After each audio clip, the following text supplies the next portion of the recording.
నామానికి మహిమ కలుగును గాక.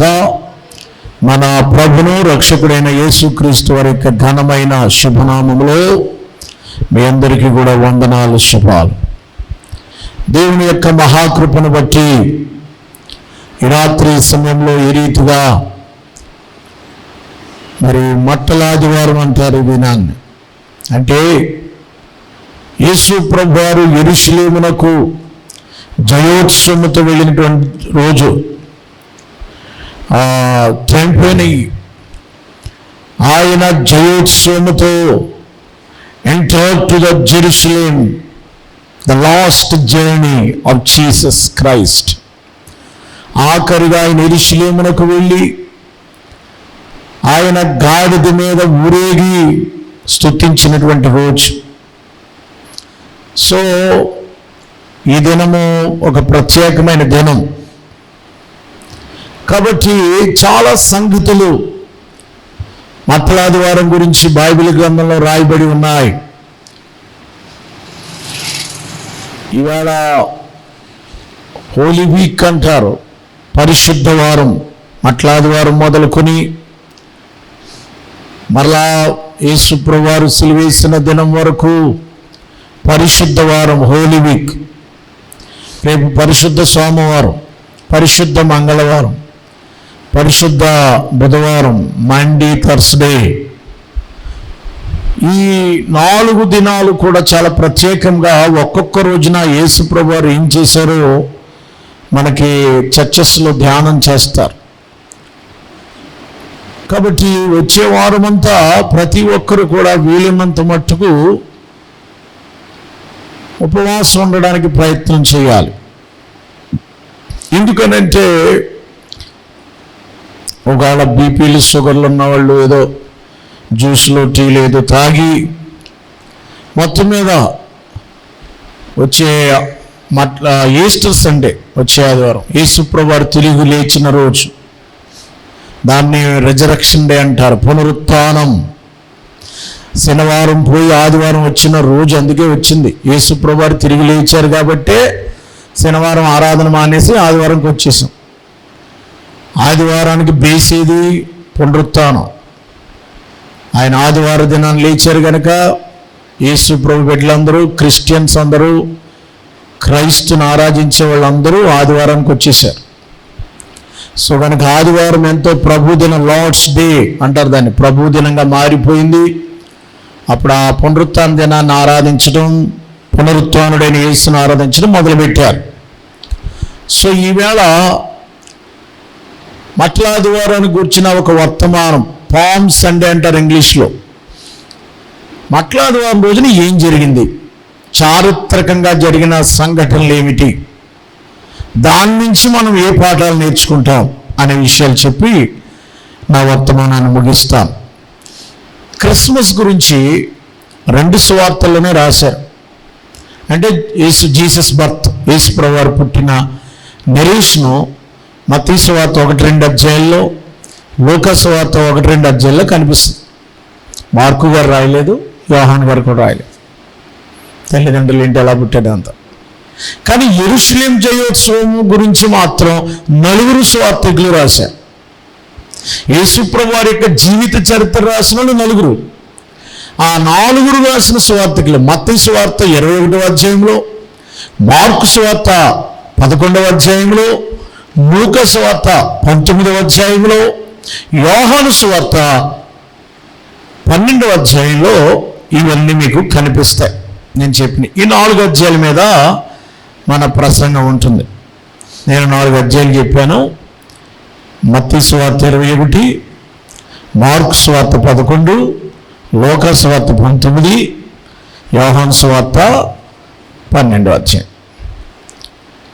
యేసు ప్రభువారు ఏంటి సార్ అంటే ఒక 5 నిమిషాలు ఏంటో చెప్పిన తర్వాత మనం ఒకే అర్థంలోకి వెళదాం. యేసు ప్రభువారి వేళ చివరిసారిగా ఈ 40 రోజులు ప్రార్థన చేస్తున్నారు కదా, ఇది మట్టలాదివారం ఎందుకు పిలిచారంటే, బేతనీ బేత్పేగ అనేటువంటి ఒక గ్రామం ఉంది. ఆ గ్రామం నుంచి యేసు ప్రభువారు మైలున్నర ఉంటుంది యెరూషలేంకి, పల్లెటూరు బేతనీ. ఆ ఊరికి యేసుప్రభు వెళ్లే ముందు 2 శిష్యులు పిలిచి అన్నాడు, ఎదుటినున్న గ్రామానికి వెళ్ళండి. ఎదుటిని ఏ గ్రామం అంటే నాకు తెలియదు, మీకు తెలియదు, బైబిల్లో రాయలేదు. మన ఎదుటినున్న గ్రామం ఏది? ఆ గ్రామంలోకి వెళ్ళండి. వెళ్ళి అక్కడ గాడిద పిల్లను, ఒక గాడిద కాదు, గాడిద పిల్ల కూడా రావాలి. ఇద్దరిని కూడా ఇప్పుకురండి, కట్టబడిన గాడిద ఇప్పుకుని తోలుకురండి. ఒకవేళ వాళ్ళు అడుగుతారు, ఏమయ్యా ఈ గాడిదలు ఈ కట్టబడిన ఎందుకు ఇప్పారు మీరు అని అడుగుతారు. అని అడిగితే మీరు ఏమంటారంటే, ఇది ప్రభువులకు కావాల్సింది, ప్రభువారికి కావాలి, మా యేసయ్యకి కావాలి అని చెప్పండి. వాళ్ళన్నీ పట్టుకెళ్ళిపోండి అంటారు. సరే సార్ అని వెళ్ళారు, అవి విప్పారు. విప్పుతుంటే వాళ్ళు వచ్చి అడిగారు, ఇది యేసయ్యకి కావాలని, ప్రభువుకి కావాలంట. అయితే పెట్టుకో రైట్, ప్రభువుకి కావాలనగానే తీసుకొచ్చారు. తీసుకొచ్చిన తర్వాత గాడిద మీద బట్టలు వేశారు, పట్టు చీర, పట్టు వస్త్రాలు, లేకపోతే ఈ సాల్వ లాంటి వస్త్రాలు కప్పారు. యేసుప్రభు వారు కప్పబడిన వస్త్రాల మీద కూర్చున్నారు. ఎప్పుడైతే గాడిద మీద యేసుప్రభు వారు కూర్చున్నారో, ఆ రోడ్డు మీద గాడిదని నేల మీద నడపకుండా చీరలు, బట్టలు, తర్వాత దుప్పట్లు, రెడ్ కార్పెట్లు, గ్రీన్ కార్పెట్లు, బరకాలు వేసేసారా. ఇంకా దొరకకపోతుంటే చెట్లు కొమ్మలు నరికేసి గాడిదని ఎక్కడ నేల మీద నడిపించట్లేదు. చెట్లు కొమ్మలు నరికి అంతా పచ్చని కొమ్మలు, ఈత ఏంటి కొబ్బరాకులు, ఈ ఖర్జూరపాకులు, ఈత మట్లు అన్ని కింద వేసేసి పచ్చని దాని మీద నడిపిస్తున్నారు. ఎందుకని? గాడిద మీద ఎవరున్నారు? యేసుప్రభు ఉన్నారు. అలాగూ నడిపించుచున్నప్పుడు జరిగిన ఒక సంఘటన నేను మీకు చెప్తున్నాను. ఎప్పుడైతే అలా నడిపిస్తున్నారో రోడ్డు పొడుగున జనం వెనక ముందు కూడా ఉన్నారట. దాదాపు 20 లక్షలు 30 లక్షల మంది ఉంటారన్నారు. పండగకు వచ్చారు వాళ్ళంతా. ఎందుకంటే రేపు వారంలో పస్కా పండుగ ఉంది, దానికోసం. అలాగే యేసుప్రభు వారి యొక్క జన సమూహాలు వీళ్ళందరూ కలిసి గొప్పగా ఆరాధించడం మొదలుపెట్టారు. అందులో ఒక పాయింట్ చెప్తాను. మన లోకా సువార్త 2వ అధ్యాయం క్రిస్మస్కి ఒక్కొక్క వచ్చిన ఎన్ని ప్రసంగాలు, మత్తయి సువార్త కూడా 21వ అధ్యాయానికి అన్ని ప్రసంగాలు చేయొచ్చు. కానీ నేను ఒకటే మాట్లాడతాను. వీళ్ళ కట్టబడిన గాడి గురించి మీకు చెప్పారు, యేసుప్రభు వారు ఎలాగొచ్చారో మీకు చెప్పారు. అవి యూట్యూబ్లో ఉన్నాయి, మీరు వినండి. ఇవాళ నేను చెప్పేది ఏంటంటే 21వ అధ్యాయము 9వ వచనం, మత్తయి సువార్త 21వ అధ్యాయం 9వ వచనాన్ని ధ్యానం చేద్దాం. జన సమూహములలో ఆయన ముందుగా వెళ్ళుచున్న వారును వెనక వచ్చుచుండిన వారును, దావీదు కుమారునికి జయము, ప్రభు పేరట వచ్చి వారు స్తుతింపబడునుగాక, సర్వోన్నతమైన స్థలములలో జయము అని కేకలు వేయుచుండిరి. ప్రియులారా, దావీదు కుమారునికి జై జై అని జైలు కొడుతున్నారు. హెయిల్ జీసస్ అంటారు, అంటే నినాదాలు చేస్తున్నారు. ప్రియులారా, యేసుప్రభు వారు ఆయన నినాదాలు చేస్తున్నప్పుడు దావీదు కుమారునికి ప్రభు పేరట వచ్చు రాజు స్తుతింపబడునుగాక. ఈవేళ ఏంటి సార్ ప్రత్యేకత? యేసుప్రభు వారు గాడిద మీద ఊరేగటం, లేదా గాడిద గురించి కానీ అది గురించి నేను చెప్పట్లా, ప్రభుకు కావాలని చెప్పట్లా. యేసయ్యను స్తుతించిన రోజుది, యేసయ్యను వీధులు గుండా ఆరాధించిన రోజుది, ఊరేగించిన రోజుది, ఊరేగింపుగా యెరూషలేము చర్చిలోకి వచ్చిన రోజుది. యేసు ప్రభు వారిని ఆరాధిస్తూ, యేసు ప్రభు వారిని ఊరేగిస్తూ, యేసు ప్రభు వారిని స్తుతిస్తూ ఘనపరిచిన రోజే, యేసయ్యను ఘనపరిచిన రోజుది. ప్రియులారా, ఎందుకు యేసయ్యను ఘనపరిచారు? దావీదు కుమారునికి జయము అన్నారు, సర్వోన్నతమైన స్థలములో జయం అన్నారు. జయం అనే దగ్గర నెంబర్ ఎంత ఉంది బాబు? నెంబర్ ఏమైనా ఉందా? బైబిల్లో ఉన్న వాళ్ళు జయం అనే దగ్గర నెంబర్ ఉందా? ఎంత ఉంది నెంబరు? బైబిల్లో ఉంది నెంబరు. 9వ వచనంలో దావీదు కుమారునికి జయం అనే దగ్గర నెంబర్ వేశారు. ఎంతమ్మా? 1. ఆ 1 అంటే ఆ 1కి అర్థం పుట్ నోట్లో ఉంటుంది. పుట్ అంటే కింద చూడ, ఫుట్ నోట్ అంటారు దాన్ని. ఆ 1కి మూల భాషలో అర్థం ఏంటి? Hosanna hosanna. హోసన్నా అంటే ఏమిటి చెప్పి నేను నా ప్రసంగం. ఈవేళ నా ప్రసంగం ఏంటంటే హోసన్నా, దేవుణ్ణి స్తుతించడం. ఏంటి హోసన్నా అంటే? హల్లెలూయా అంటే ఎంతమందికి తెలుసు? హల్లెలూయా, హల్లెలూయా అంటే అర్థం ఏంటండి? ఆ దేవుణ్ణి స్తుతించుట హల్లెలూయా అంటే. హోసన్నా అంటే అంతకు మించి ఇంకా పెద్దవాడు అనమాట. దేవుణ్ణి ఎందుకు స్తుతించాలంటే హోసన్నా అంటే సేవస్, దేవా మమ్మల్ని రక్షించు. హోసన్నా అనే మాటకు అర్థం ఏంటంటే దేవా రక్షించు, సేవ్ మీ, సేవస్ అని అర్థం. హోసన్నా క్రై అడుగుతున్నారు. ఇశ్రాయేలు ప్రజలకి రక్షణ కావాలి. ఇప్పుడు ఇశ్రాయేలు ప్రజలకి సేవియర్ కావాలి. ఇశ్రాయేలుకి, ఎందుకంటే వాళ్ళు బాధల్లో ఉన్నారు, శ్రమల్లో ఉన్నారు, కష్టాల్లో ఉన్నారు, రోగాలతో ఉన్నారు, ఆర్థిక భౌతిక పరిపాలన పరంగా అన్ని రకాలుగా బాధలు పడుతున్నారు. ఇప్పుడు వారికి రక్షకుడు కావాలి. ఎందుకయ్యా ఆరాధించారు? 3 పాయింట్లు చెప్తాను. నెంబర్ 1, హోసన్నా అంటే దేవుణ్ణి సేవస్, దేవా మమ్మల్ని రక్షించినందుకు నీకు స్తోత్రం అనే అర్థంలో వస్తుంది అన్నమాట ఇప్పుడు భాషలో. దేవా మమ్మల్ని రక్షించు అని అర్థం హోసన్నా అంటే ఇప్పుడు భాషకు అర్థం. ఇప్పుడు దావీదు కుమారునికి జయము.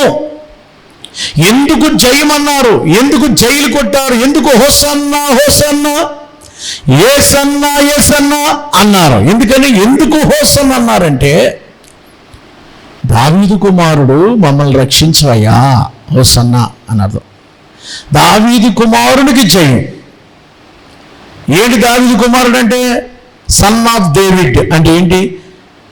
బైబిల్లో దావీదు కుమారుడు ఒక ఆయన పుడతాడు మీకు, ఎలాగనగా యెషయా ముద్దు నుండి చిగురు పుట్టును, దావీదు కుమారుడుగా వచ్చిన ఆయన మిమ్మల్ని రక్షిస్తాడని బైబిల్లో ఉంది. దావీదు కుమారుడు అనే మాటకు అర్థం ఏంటంటే మెస్సయ్యా వస్తాడని ఎదురు చూస్తున్నారు. మెస్సయ్యా కుమారుడు అంటారు దావీదు కుమారుడు అని. ఎప్పుడైతే మెస్సయ్యా, యూదులకి, ఇశ్రాయేలీలకి ఒక విశ్వాసం ఉంది, మాకు ఒక మెస్సయ్య వస్తాడు, ఆయన మమ్మల్ని రక్షిస్తాడు, ఆ మెస్సయ్య మాకు మంచి విడుదల కలుగు చేస్తాడు, ఈ కష్టాల నుంచి, శ్రమల నుంచి, ఈ శోధనల నుంచి, ఈ బాధల నుంచి, ఈ పరిపాలన నుంచి మమ్మల్ని రక్షించడానికి మాకు రక్షకుడు వస్తాడు, ఇశ్రాయేలు అందరూ రక్షిస్తాడు, ఆయనే మెస్సయ్య అని ఒక విశ్వాసం అడుగుతాం. ఇప్పుడు ఈయన గాడిద మీద ఎక్కగానే మెస్సయ్య వచ్చాడనేటువంటిది ఒక సూచనలకు వచ్చేసింది. ఇప్పుడు మెస్సయ్య మమ్మల్ని రక్షిస్తాకు వచ్చాడు ఈయన, అందుకని స్తోత్రం చేయడం మొదలుపెట్టారు. మెస్సయ్య కాబట్టి, సన్ ఆఫ్ డేవిడ్. ఎందుకు దేవుని ఆరాధించడం? మొదటి మాట ఏంటంటే ఆయన మెస్సయ్య వచ్చాడని వాళ్ళు గుర్తుపెట్టి మెస్సయ్యని ఆరాధించారు. మొట్టమొదట మెస్సయ్య ఆరాధన, రక్షకుని ఆరాధన. ఇది 118వ కీర్తనలో ప్రవచనం ఉంది. 118వ కీర్తన 24వ వచనములో ఎప్పుడో యూదులు 1000 సంవత్సరాల క్రితమే ప్రవచించారు వాళ్ళు. 118వ కీర్తన 24వ వచనం ఏం రాయబడి ఉంది అక్కడ? 118వ కీర్తన 24వ వచనం, ఇది యెహోవా ఏర్పాటు చేసిన దినం, దీని యందు ఉత్సాహించి. ఏమంటే ఈ రోజు ఉత్సాహించి సంతోషించే దినం ఇది. ఇదే యెహోవా ఏర్పాటు చేసిన దినం. చదువమ్మా. యెహోవా దయచేసి మమ్మల్ని రక్షించు, దాన్నే హోసన్నా అంటారు, దయచేసి రక్షించు. యెహోవా సేవాస్, తర్వాత యెహోవా పేరట అభివృద్ధి కలిగించుము, యెహోవా పేరట వచ్చు ఆశీర్వదించు, ప్రభు పేరట చోటు స్తుతింపబడును గాక అనే మాట ఇక్కడదనమాట. అక్కడికి వెళ్ళింది. యూదులు యెహోవాని పిలరు, దేవుని పేరెట్టి పిలరాలు, ప్రభు అంటారు. ప్రభు పేరట వచ్చేవాడు, bless the name of Jesus అంటే ఆశీర్వాదం, అంటే స్తుతింపబడును గాక. బ్లెస్ అంటే ఆశీర్వాదం, మరి స్తుతించుట అని అర్థం ఇంగ్లీష్లో. Bless the lord all the earth అనే పాట రాశారంటే యేసే బ్లెస్ అవుతాడని కాదు. యేసు ప్రభు వారిని ఆరాధించుట, బ్లెస్ ద నేమ్, యేసయ్యను ఆరాధించడం. ఎందుకు యేసుని ఆరాధించాలంటే రక్షకుడని ఆరాధించడం. సేవస్ యెరూషలేముకి ఆయన ఇప్పుడు ఎందుకు వస్తున్నాడు? రక్షించడానికి వస్తున్న దేవుడు కాబట్టి ఆరాధించారు. ఒక మెస్సయ్య, మీరు మెస్సయ్య అనే పదం ఎప్పుడైనా విన్నారా? మెస్సయ్య అనే పదం యోహాను సువార్త 2వ అధ్యాయంలో మెస్సయ్య అని కనుగొన్నాం. మీరు కూడా రండి. మెస్సయ్య అంటే రక్షకుడు వచ్చాడు మనకు. సమరయ స్త్రీ దగ్గరికి వెళ్ళి ప్రభుతో చెప్పింది సమరయ స్త్రీ, మాకు ఒక మెస్సయ్య వస్తాడు, ఆయన మిమ్మల్ని రక్షిస్తాడు. హోసన్ అంటే సేవస్ రక్షకుడు, మెస్సయ్య. అందుకని దావీదు కుమారుడిని ఆరాధించారు, మెస్సయ్యను ఆరాధించాలి, ఎందుకంటే రక్షిస్తాడు కాబట్టి. ఎంతమంది రక్షించబడ్డారు? యేసయ్యను మీరు ఎప్పుడు ఆరాధించగలరో తెలుసా? రక్షించబడితేనే ఆరాధించగలరు, లేకపోతే ఆరాధన చేయలేరు. మీరు రక్షణ పొందారా? ఇప్పుడు పొందేసామండి. బాప్తిసం పొందారని అంట్లా. బాప్తిసం వేరు, రక్షణ వేరు. యేసు ప్రభు వారిని సేవియర్గా మీరు అంగీకరించారా? Save me Lord, save us Lord. దేవా నన్ను రక్షించు, save me. Jesus Christ is your personal saviour. Personal saviour అంటే నీ సొంత రక్షకుడుగా యేసు ప్రభు వారిని అంగీకరించావా? దేవా నేను పాపినయ్యా, నన్ను రక్షించయ్యా, నా పాపముల కొరకే. అవును, యెరూషలేముకి ఎందుకు వచ్చాడైనా? లోక పాపమును మోసుకొని పోవు దేవుని గొర్రెపిల్లగా వచ్చాడు ఆయన. రేపు శుక్రవారం రోజున ఆయన సిలువైపడడానికి వచ్చారు. ఎలాంటి రక్షణ? ఈ లోకంలో మీకు అండగా ఉంటా, మీకు దండగా ఉంటా, అది కాదు. ఈ లోకంలో ఎవడో ఒకడు అండా దండ అంటాడు, అది కాదు. దేని నుంచి రక్షించాలి? తన ప్రజలను వారి పాపముల నుండి ఆయనే రక్షించును కనుక ఆయనకు యేసు అని పేరు పెట్టబడింది. పాపాల నుంచి రక్షించేవాడు కావాలి. ప్రభువా నేను పాపిని, నా శాపము, నా పాపము, నా రోగము ఎవరికి భరిస్తారయ్యా? యేసు ప్రభువు రక్షించడానికి వచ్చాడు. అవును, యెరూషలేముకి వచ్చింది. అందుకే ఈ 4 రోజులు ఆయన యెరూషలేములో ఉంటారు. బుధవారం రోజు నుంచి ఇబ్బందులు పడుతున్నాడు ఆయన. బుధవారం అంతా ప్రార్థనలో ఉన్నాడు ఆయన. లక్షవారం రాత్రి ఆయన పట్టుకున్నారు. శుక్రవారం పొద్దున్న 9 గంటల సిలువేయటం మొదలుపెట్టారు. ఈ 3 రోజులు చాలా స్టోరీ జరిగింది. ఆయన సిలువుకి అప్పగించే ప్రిపరేషన్, రక్షించడానికి వస్తున్నాడు ఆయన. ఎందుకు ఆరాధించారు సార్? రక్షించడానికి. ఆయన రక్షణ కార్యం జరిగిపోయింది. Is my saviour. దేవుని దగ్గర నీ పాప శాపముల నుండి నువ్వు విడుదల పొందితే ఆయన రక్షకుడు అంటే నీ పాపాల నుంచి విడుదల చేశాడు కాబట్టి నువ్వు విడుదల పొందితే దేవుణ్ణి బాగా ఆరాధించగలవు, లేకపోతే ఆరాధించలేవు. మీరు ఎప్పుడు బాగా ఆరాధించారు చెప్పండి? మీకు ఆ రక్షణ అనుభవిస్తేనే ఆరాధిస్తారు. నిజంగా నేను చిన్నప్పటి నుంచి చాలా పాపాలు చేశాను, నన్ను ఎవరు రక్షిస్తారండి? నా భారం ఎవరు తీరుస్తారు? అయ్యా నన్ను రక్షించయ్యా, ఈ కర్మ, ఈ కీడు, ఈ శాపము అది యేసు ప్రభువు సిలువలోనే రక్షించాడని నీకు అర్థమైనప్పుడు ఆయన రక్షకుడిగా ఆరాధిస్తావు, లేకపోతే నువ్వు ఆరాధించలేవు. మీకు ఒక విషయం చెప్పండి మీకు అర్థం అవడానికి. ఇప్పుడు మీ అబ్బాయి 10th పాస్ అయ్యాడు అనుకోండి, 10th పాస్. అప్పుడు మీరు ఎలా ఉంటుంది? మీ పరిస్థితి మీరు ఎలాగ ఆరాధిస్తారు యేసుని? 10th క్లాస్ అంటే పెద్ద గండం కదా. నిజంగా 10th పాస్ అయ్యింది మీ అమ్మాయి కానీ మీ అమ్మాయి కానీ, మీ ఫీలింగ్ ఎలా ఉంటుంది అంటున్నానమ్మా? ఏమండి, మీరు 10th పాస్ అయితే ఎలా ఉంటుంది అబ్బాయి? నీకు 10th పాస్ అయినప్పుడు ఎలా ఉన్నావు నువ్వు? సంతోష్ పాస్ అయ్యవా? రాత్నావా? పాస్ అయ్యవా? రాత్నావు పాస్ అయ్యవా? రాసావా? పాస్ అయినప్పుడు ఎలా ఉంటుంది అంటున్నాను. ఎంత బాగా ఆరంది. రే 10th పాస్ అయిన దేవుని స్తోత్రం చెప్పండి అన్నాను అనుకో, వాళ్ళు బాగా చెప్తారు. మనం చెప్పగలమా? మనం పాస్ అయ్యి మనం ఎప్పుడూ అయిపోయింది, మనకి ఇప్పుడు అంత ఆనందం ఉండదు. వాళ్ళు కానీ వాళ్ళ అమ్మగాని చెప్తారు గట్టిగా, మనం ఎందుకు చెప్తాం? ఎందుకంటే వాళ్ళు అనుభవించారు కాబట్టి. ఇప్పుడు జాబ్ వచ్చిన వాళ్ళు దేవుని స్తోత్రం చెప్పండి. జాబ్ వచ్చిన వాళ్ళు దేవుని స్తోత్రం, ఎందుకంటే ఆయనకు వచ్చింది కాబట్టి ఆయన చెప్తున్నాడు. నేను ఎందుకు చెప్తాను? మీరు చెప్పరు. జాబ్ వచ్చిన వాళ్ళు చెప్పగలరు. అలాగే రక్షణ అనుభవిస్తే చెప్పగలవు, అనుభవించుకోండి ఎలా చెప్తావు? ఆ ఫీలింగ్ నాకు దేవుడు రక్షించాడు, నేను పాపినైనా నా జీవితాన్ని ఆయన మార్చాడు, నా పాప బ్రతుకుని తీసివేసి నాకు పరిశుద్ధతనిచ్చాడు, నన్ను మంచోడిగా చేశాడు, ఆ దేవుడే నన్ను దీవించాడు అని నీకు ఫీలింగ్ లేకపోతే ఆ విశ్వాసం నీకు కలిగినప్పుడు, అనుభవిస్తే యెహోవా ఉత్తముడని రుచి చూసినప్పుడు నువ్వు ఆరాధించగలుగుతావు. ఎవరు ఆరాధిస్తారు? ఆయన ఎవరో నీకు తెలియకుండా. నీకు ఒక విషయం చెప్తాను. మనకి ఇక్కడ గొల్లాయన కొట్టేది ఉంది కదా, ఇక్కడ టిఫిన్ హోటల్, రైట్. ఇప్పుడు గొల్లాయన దగ్గర టిఫిన్ ఇడ్లీ బాగుంటుందండి. ఇడ్లీ బాగుంటుంది అక్కడ, ఇడ్లీ చాలా బాగుంటుందండి అక్కడ అన్నాం అనుకో. బాగుందో బాగోలేదు ఎవరు చెప్తారు అంటున్నాను? తిన్నవాడు చెప్తాడు. తిన్నవాడు ఏం చెప్తాడు? మేము వెళ్తే కదని చెప్పడానికి అన్న రియల్ గారు ఎప్పుడు తినలేదు అక్కడ. ఆయన అక్కడ పళ్ళు వంతుని కూడా తింటాడు. ఇంకా అది ఎందుకు చెప్తాడు ఆయన? దేవునికి స్తోత్రం కలుగును కాక. అంతే కదండి. ఎవరు చెప్తారు? తిన్నవాడు చెప్తాడు. టేస్ట్గా ఉంటుంది. అవును నిజమేందు, టేస్ట్గా ఉంటుందండి, నిజమే, తిన్నాం చాలాసార్లు. ఇక్కడ కాదు కానండి, మారుతి సెంటర్లో బాగుంటుందండి అని చెప్తాడు ఆయన. అక్కడ తిన్నాడు కాబట్టి. బిర్యానీ ఎక్కడ బాగుంటుందని ఎవరు చెప్తారు? ఎక్కడ బాగుంటుందని బిర్యానీ తిన్నవాళ్ళు చెప్తారు, చెప్పలేరు కదా మనం. అలాగే ఎందుకు చెప్తున్నానంటే మీకు అర్థం అవడానికి, యేసయ్య బాగున్నాడు, యేసయ్య రక్షకుడు, యేసయ్య మంచి దేవుడు అని ఎవరు చెప్తారు? ఆ రక్షణ పొందుకున్న వాళ్ళు చెప్తారు. అంతే. దేవునికి స్తోత్రం. ప్రియులారా, ఆయన మన రక్షకుడు. మొదట ఎందుకు ఆరాధించారంటే ఈయన రక్షించడానికి వచ్చిన మెస్సయ్య అని వాళ్ళు గుర్తించారు కనుక ఆరాధించగలిగారు.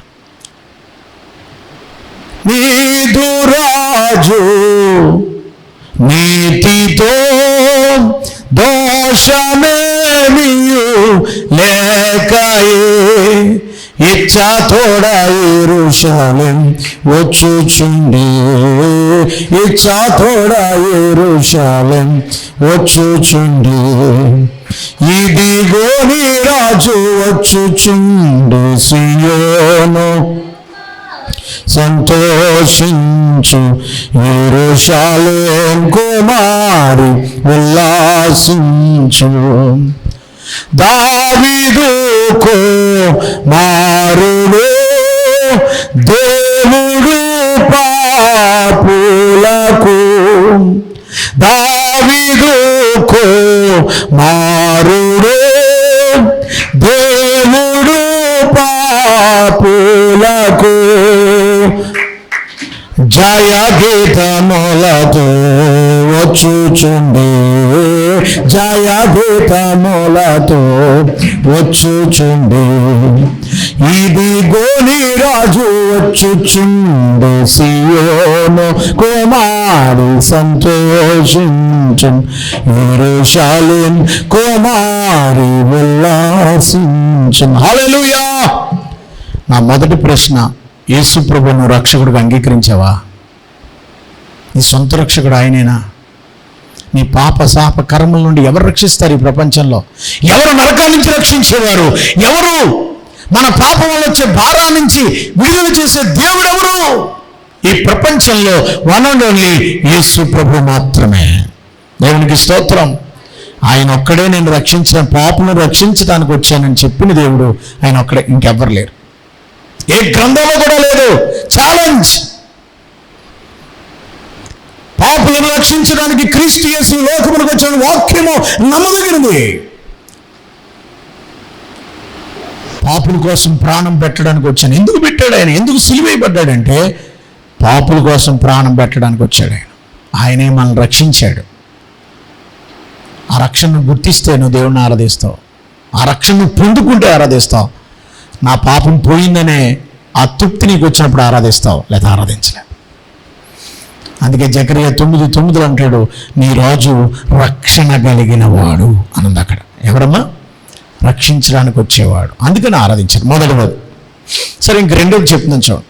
రెండవదిగా యూదులు ఎందుకు ఆరాధన చేశారంటే, మత్తయి సువార్త 21:5 ఇదిగో నీ రాజు ఎవరమ్మా? సాత్వికుడు, గాడిదను భారవాహక పసిపిల్ల అయిన చిన్న గాడిదనెక్కి నీ ఎద్దకు వచ్చుచున్నాడు, సియోను కుమారుతో చెప్పుడి. అమ్మా, వచ్చుచున్న ఆయన ఎవరు? ఇదిగో. ఎవరు వచ్చారు ఇప్పుడు? దావీదు కుమారుడికి జై అన్నారు, ఎందుకంటే ఆయన మెస్సయ్య కాబట్టి జై జై అని స్తుతించారు.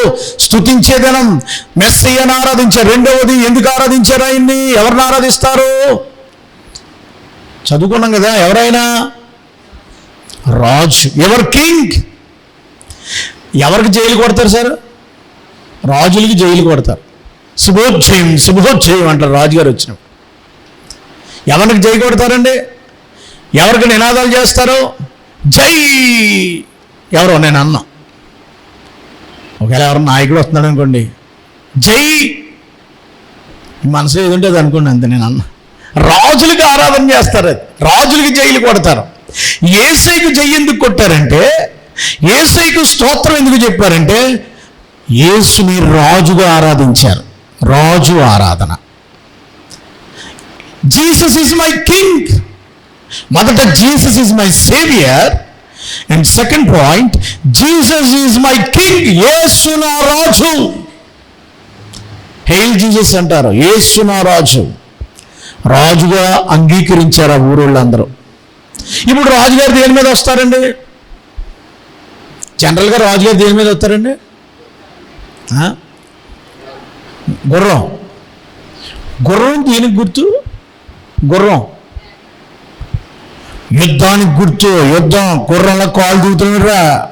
గుర్రం యుద్ధానికి, గుర్రం యుద్ధం మీద, గుర్రం మీద వెళ్తారు. గుర్రము యుద్ధానికి గుర్తు. ఊరేగింపుకి అంబారి ఏనుగును వాడతారు. యేసుప్రభువారు వాడింది ఏంటి వాహనం? గాడిద. యేసుప్రభువారు దేని మీద కూర్చున్నారు? గాడిద మీద, గాడిద పిల్ల మీద.